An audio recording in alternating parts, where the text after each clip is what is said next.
and then I would leverage out a lot sooner. I went through the big phase of just thinking, I should do it, they only want to work with me, and I'm sure this is the first time you heard it. That's pretty much the process you go through of, you know, those people said they really And it sounds liked me. expensive, I'm going to give up a cut. Yep, absolutely. What you don't realize is the time you get back, and then the power of just focusing on one thing when you really only have one job, which is to generate, in this case, generate listing leads.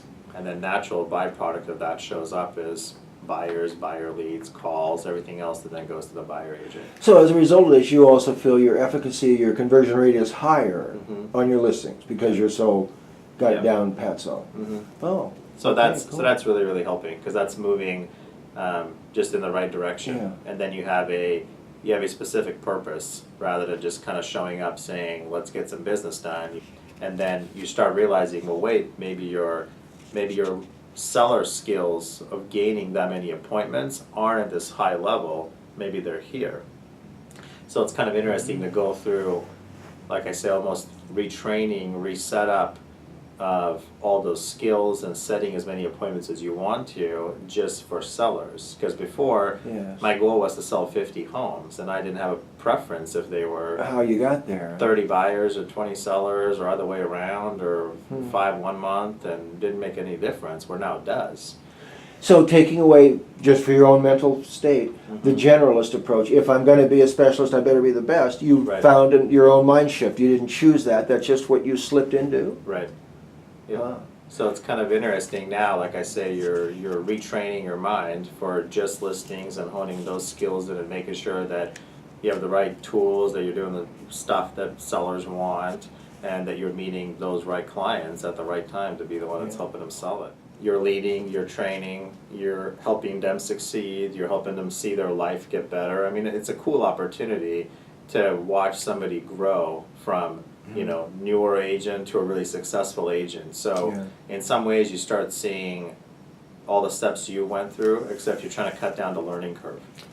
So instead of saying figure out, learn it, you go, nope, this is the better way to do it. It's been tested, I've tried it, this is how you want to do it. So we can cut that learning curve instead of figuring something out in 5 years. And that's very satisfying as a next shift for you. So 10 years ago you would have had no interest in that, but really as your maturity and what you have to contribute is part of that, isn't it? Yeah, well, it's changed.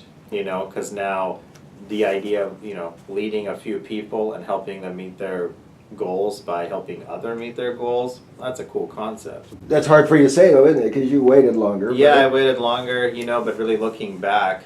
If they're doing 3 a month, they need help? Yep, they probably do. They need to definitely help with some admin work and paperwork. You know, it's kind of fascinating to write out not a to-do list, but a not-to-do list. Oh. And have somebody write out, you know, I just made a listing contract. Why did I do it? You know, I just made a flyer. Why did I do it? I just inputted this on this website. Why did I do it? Where if you look back, so really quickly you start creating a job description for somebody else. I feel like my job is to lead, motivate, and train and make sure that person is succeeding. Really, the only time I think that person would leave your team, or any employee leaves anybody, is when there's no value. Well, but the nature of the beast, while you're creating self-confidence and skills, they go forth. Those little butterflies fly away. Fairly standard. You either fire them or they want to quit with time because they grow. Yes. So that so you're not there yet. No, and I mean, that's always an option. It could happen. Yeah. I think the challenge for a lot of people, their vision isn't big enough, right? So what the idea they're sharing with their teammates is, you know, this is your role and you're stuck here. So then what happens is that person eventually outgrows the role and then they outgrow you. I get it. I think if you can have a vision big enough that says, look, you're starting here, your goal is to do X, and then do X, and then here's where I see you moving up, and your role could change from here to here, and then that means my role would change from here to here. There's a lot bigger vision, it's a bigger plate of offering. Yeah. So that person it never goes in their mind, well, I'm gonna do this, it's a 1 or 2 year gig till I'm done or maxed out. Until I've learned what he can teach me. Yeah, because you have a progression set ahead of time. yeah, so we already know that Oh. where you are isn't where you're gonna be, you're going someplace else after this. I see. But there's steps to take, just like I took the steps. What we always describe as now you must manage Mhm. doesn't sound like management. It sounds like, instructing and helping.